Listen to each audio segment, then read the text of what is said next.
Once upon a time there lived a king who had 3 sons.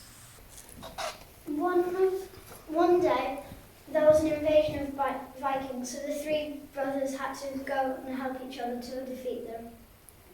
The Vikings was in a rush that they left 3 boats.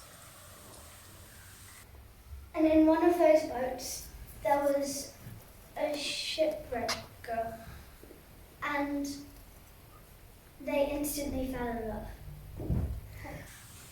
But the king was really angry and he said, "No, you have to marry my daughter." Here's an example of what it was like. He hid the shipwrecked maiden, but got married to both of them.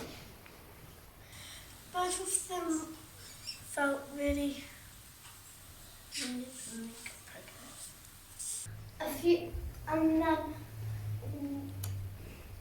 the shipwrecked maiden had a little girl, and the princess had a little boy. A few days later, the king died. And the young king decided that he would tell the princess the truth.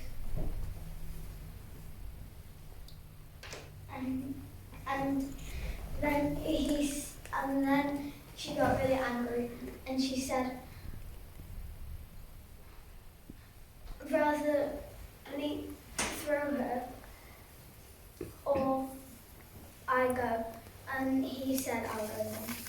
And then she left, but she came back with the army. And while the war was going on, there was an arrow that it shooted up to the sky and then hit them in the eye. I think that's his name. He said that wrong. They found the ship girl and the baby. And threw the baby into the river. And Mum started crying, and that's the end now. There's the jar. Well done.